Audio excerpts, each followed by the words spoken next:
नमस्कार, मैं मेघा हिंदुस्तानी स्वागत करती हूं आपका माटी के लाल पर। क्या नीतीश कुमार एक बार फिर से ताला बदलने वाले हैं? क्या जेडीयू अब राजद का साथ थामने वाले हैं? सवाल बहुत से हैं कि क्या राजद और जेडीयू मिलकर विधानसभा चुनाव लड़ने वाले हैं बिहार का 2025 में जो होने वाला है। अब इसकी क्या खबर इस वक्त निकल कर आ रही है और किस आधार पर यह बात कह रही हूं मैं आपको बताती हूँ। स्क्रीन पर नजर डालिए, खबर देखिए। द प्रिंट की है, लिखा है तेजस्वी से मिलकर नीतीश ने एक और खेल खेला, निशाने पर भाजपा चिराग और उनकी पार्टी के लोग। आधिकारिक तौर पर मीटिंग नए सूचना आयुक्त के चयन के बारे में थी। तेजस्वी के अनुसार बिहार के 65% आरक्षण के फैसले पर चर्चा हुई। मतलब कहा जा रहा है कि अलग अलग विषयों पर, मतलब आधिकारिक तौर पर कहा जा रहा है कि किसी इस विषय पर चर्चा हुई, तेजस्वी यादव कह रहे हैं दूसरे विषय पर चर्चा हुई। तो आखिर ये मुलाकात किस लिए थी और कितनी खास ये मुलाकात है कि जो तेजस्वी यादव राजद के हैं, जो नीतीश कुमार जेडीयू के हैं। हालांकि ऐसी कोई दुश्मनी आपस में है नहीं, गठबंधन में साथ भी रहे हैं, दूर भी रहे हैं, लेकिन किस बात की ये मुलाकात हुई? क्या सचमुच ये नियुक्ति के पर्पस से ही हुई है मुलाकात, या इसके पीछे की असल सच कुछ और है? और दोस्तों समझिए आप इस बात को कि नीतीश कुमार में इतना ज्यादा दबाव पड़ गया, इतनी खबरें सुर्खियों से निकलकर आने लगी कि नीतीश कुमार को जेपी नड्डा के साथ मुलाकात करनी पड़ गई इस वजह से। अब जेपी नड्डा के साथ मुलाकात के बाद क्या नीतीश कुमार के सुर बदल गए, वो आपको बताते हैं। खबर देखिए, पहले तो खबर जी बिहार झारखंड की है। पूछ रहे हैं नीतीश कुमार कब और क्यों पलट सकते हैं। अब क्यों पलट सकते हैं, कब पलट सकते हैं, ये सब बताएंगे, लेकिन जेपी नड्डा के साथ मुलाकात करके क्या नीतीश कुमार ने बोला है वो दिखाएंगे आपको।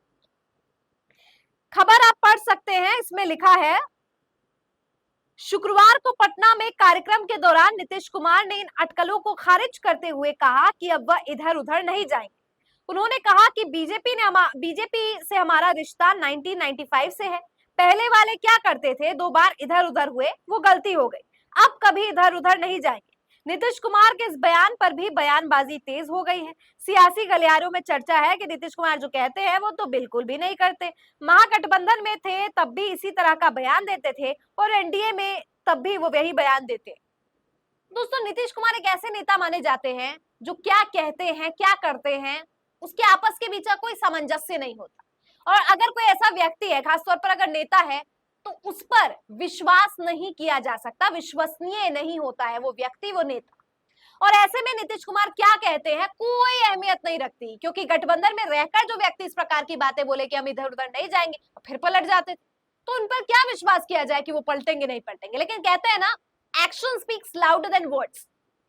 जो आप काम करते हैं वो आपके बोलने से ज्यादा महत्व रखता है और ज्यादा व्यक्त करता है। अगर आप बोले कि मैं नारी का सम्मान करता हूं, लेकिन दूसरी तरफ आप अपने ही घर की लक्ष्मी को पीट देंगे, मारेंगे, तो क्या हम इसको कहेंगे कि नहीं आप जो बोलते हैं जो करते हैं उसके बीच का सामंजस्य है?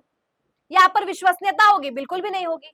तो इसी तरीके से अगर कोई नेता कह रहा है कि वो नहीं पलटी मारेगा, गठबंधन उसके लिए सबसे बड़ा है, ये है वो है, और अगले ही पल वो पलटी मार दे, तो उसकी बातों पर क्या विश्वसनीयता होगी? बिल्कुल भी नहीं। तो इसीलिए अब नीतीश कुमार पर तो हम विश्वास नहीं करेंगे, लेकिन उनके एक्शंस पर जरूर विश्वास करेंगे। क्या एक्शन है? जेपी नड्डा के साथ मिलकर सुर बदल गए, लेकिन बहुत से ऐसे मुद्दे हैं जिस पर नीतीश कुमार का पेंच फंसा हुआ है। कौन से ऐसे मुद्दे हैं जिसको लेकर नीतीश कुमार नाराज चल रहे हैं, वो आपको बताते हैं। और दोस्तों सबसे दिलचस्प है कि उपेंद्र कुशवाहा ने पकड़ लिया। नीतीश कुमार ने कहा ना इधर उधर नहीं जाएंगे, उपेंद्र कुशवाहा ने कहा कि अगर किसी नेता को इधर उधर नहीं जा रहे तो उसे बताने की जरूरत क्या है। अगर मेरे को है कि नहीं मुझे इसी कंपनी में काम करना है, तो मैं बार बार थोड़ी बोलूंगी नहीं मुझे इसी कंपनी में काम करना है, मैं इधर उधर नहीं जाऊंगी। अगर मेरे दिमाग में होगा तब मैं इधर उधर की बातें कहूंगी। तो ये बात उपेंद्र कुशवाहा ने बहुत जबरदस्त कही है, जो जिससे लोग काफी ज्यादा रिलेट कर रहे हैं। अब बताते हो नीतीश कुमार की नाराजगी के क्या कारण है। देखिए खबर देखिए, सूत्रों ने बताया है कि देश की राजनीति में इस वक्त चल रहा है कि नीतीश कुमार उससे बेहद असहज महसूस करे। जो भी राजनीति वर्तमान राजनीति में चल रहा है, पसंद नहीं आ रहा नीतीश कुमार को। क्या पसंद नहीं आ रहा? वक्फ बोर्ड बिल का मुद्दा जिसके तहत सियासी माहौल बना है, नीतीश कुमार बहुत परेशान हो गए। इतना ही नहीं, अभी गौरक्षा के नाम पर आर्यन मिश्रा की कर दी गई है। नीतीश कुमार इन घटनाओं से बेचैन चल रहे। यही वजह है कि उन्होंने इस मुद्दे पर अभी तक कोई भी बयान नहीं दिया है। तो ये वैसे मुद्दे हैं, चाहे वक्फ बोर्ड से संबंधित हो, चाहे यादव राजनीति से संबंधित हो, जिस पर नीतीश कुमार कोई बयान नहीं दे रहे।